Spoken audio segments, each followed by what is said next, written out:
ना भुला सका मैं तेरी चाहते इश्क पे कहा দরকার নাই আমার সার্টিফিকেটের। যেখানে মামা চাচা খালুর সুপারিশ ছাড়া কোনো চাকরি হয় না, সেখানে সার্টিফিকেট রেখে কি লাভ? কত স্বপ্ন নিয়ে ঢাকা শহরে আসছিলাম, আমার সব স্বপ্ন স্বপ্নই থেকে গেল। তুমি আমার টাকা দিয়ে বন্ধ করো, আমাকে ছেড়ে দাও। আমি অফিসে গেলাম টাকা আনতে, আর আমি খুব তাড়াতাড়ি আমার সম্পত্তি আমার নামে চাই। শোনো, বাবা অসুস্থ, বাবার গায়ে হাত কেন তুললে তুমি? অসুস্থ করে তো 6 মাস ধরে মরতেছে না, মরলে তো আমি আমার ভাগের সম্পত্তি পাই। আজকে যদি আপনি সময় মতো না আসতেন, আমার বাবাকে হয়তোবা ভাইয়া মেরেই ফেলতো। উনি আপনার কেমন ভাই? আমার আপন বড় ভাই। আপনি কি চাকরি করবেন? সেই আশাতেই তো ঢাকা শহরে এসেছিলাম, কিন্তু এখন মনে হচ্ছে না আর কিছু হবে। আমার ওই গ্রামের বাড়িতে হাল চাষ করা ছাড়া আর কোনো উপায় নেই। আমাদের একটা বিজনেস আছে, বাবা অসুস্থ হওয়ার পর থেকে বিজনেসটা একটু খারাপের দিকেই যাচ্ছে। আপনি যদি চান, আমার পার্সোনাল অ্যাসিস্ট্যান্ট হিসেবে যোগ দিতে পারেন। কি বললেন? আপনি চাকরি দিবেন? আপনার যদি কোনো সমস্যা না থাকে, আমারও কোনো সমস্যা নেই আপনাকে পার্সোনাল অ্যাসিস্ট্যান্ট হিসেবে রাখতে।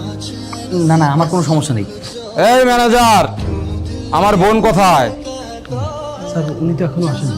আসেনি মানে? ওই নবাব যদি এখনো অফিসে আসেনি? সরি স্যার, আমি তো বলতে পারবো না। কাল আমি টাকা পাইনি, আজ আমি টাকা ছাড়া এই অফিস থেকে যাব না। স্যার আপনি উত্তেজিত হবেন না, আপনি বসুন। ম্যাডামের চেক বই লাগবে, ওনার সিগনেচার লাগবে, উনি ছাড়া আমি আসলে কিছু কেমন ম্যাম? ম্যানেজার সাহেব, কি হয়েছে এখানে? আপনি কি? আপনার বাবা এখন কেমন আছে?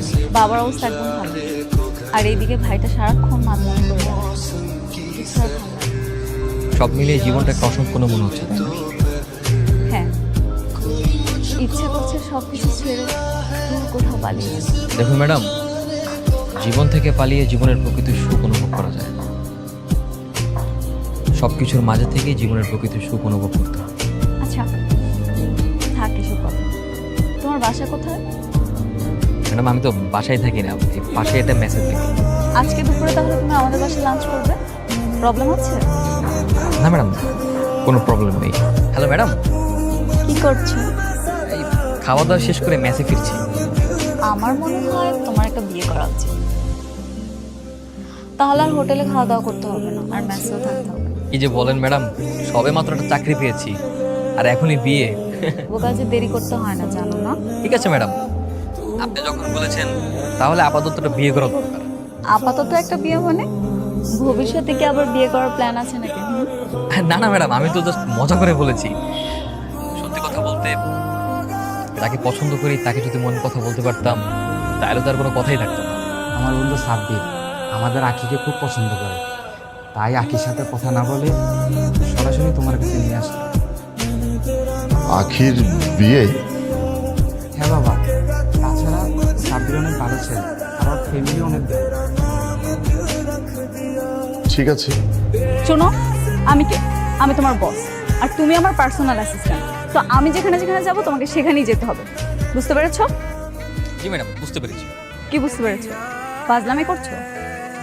আহা না না ম্যাডাম, ফাজলামি করবো কেন? তুমি হচ্ছে আমার বস, আর আমি তোমার অ্যাসিস্ট্যান্ট। অ্যাসিস্ট্যান্ট কি কখনো বসের সাথে ফাজলামি করতে পারে? আবার মুচকি মুচকি হাসছো, আবার আমাকে খোঁচা মেরে কথা হচ্ছে। আরে কই, আরে আরে কি বলছো বাবা? হুট করে বিয়ে করতে বলছো আমাকে? ছেলেটা খুব ভালো রে মা, তোকে একটা ভালো ছেলের সঙ্গে বিয়ে দিতে পারলে আমি নিজেও অনেক শান্তি পাবো। কি হলো, বাবাকে কষ্ট দিতে চাস? যদি কষ্ট দিতে না চাস তাহলে বিয়েতে রাজি হ। ঠিক আছে বাবা, তুমি যেটা ভালো মনে করো সেটাই না হয় করো। আখি, তুমি কি সত্যি সত্যি বিয়েটা করতে যাচ্ছ? বাবাকে কথা দিয়েছি, কিভাবে না রাখি বলো? সব সিদ্ধান্ত তো নিয়েই ফেলেছো, কিছু কথা না হয় মনের ভিতরেই থাকুক। আমি জানি তুমি কি বলতে চাও। আমি জানি তুমি আপুকে পছন্দ করো, আপুও তোমাকে ভালোবাসে। তোমার আপু যে আমাকে ভালোবাসে এটা তুমি কিভাবে বুঝলে? গতকাল রাতে আমি আপুকে তোমার ছবি হাতে নিয়ে কাটতে দেখেছি। বলো কি, সত্যি? হ্যাঁ সত্যি। তুমি কিছু একটা করো, বড় ভাইয়া আতার বন্ধুকে সাহায্য করতে হবে, তারপর তুমি আপুকে বিয়ে করে ফেলবে। কেমন আছো? ভালো, তুমি এখানে? এমনি আসলাম আর কি। কোথাও যাচ্ছ? বিয়ের শপিংয়ে যাচ্ছি। কেন নিজের মনের বিরুদ্ধে গিয়ে বিয়ে করছো? কারণ আমি আমার বাবাকে অনেক ভালোবাসি। আর তোমার ভালোবাসা? আর আমার ভালোবাসার কথা বাদই দিলাম, তুমিও এইসব নিয়ে বাবাকে কিছু বলতে যেও না। দেখুন স্যার, দেখুন কিভাবে নিজের পিতাকে হত্যা করার চেষ্টা করা হচ্ছে। অ্যারেস্ট করেন স্যার এদের। কিরে, নিজের জন্মদাতা পিতাকে হত্যা করতে চাস? তুই কি মানুষ? মানুষ নাকি জানোয়ার? তুই তো সন্তান নামের কলঙ্ক। নয়ন, তোকে আমি দেখে নিব। হ্যাঁ দেখে নিস, তার আগে থানায় চল, তোকে আমি রিমান্ডে নিব, তারপরে এসে দেখিস। আমার নয়ন, বাঁচানোর মালিক আল্লাহ, কিন্তু তোমার উসিলায় আমি দুইবার বেঁচে গেলাম। কিছু জানো না, নয়ন ভাইয়া আর আপু দুইজনকে ভালোবাসে। তাহলে আর দেরি করে কি হবে?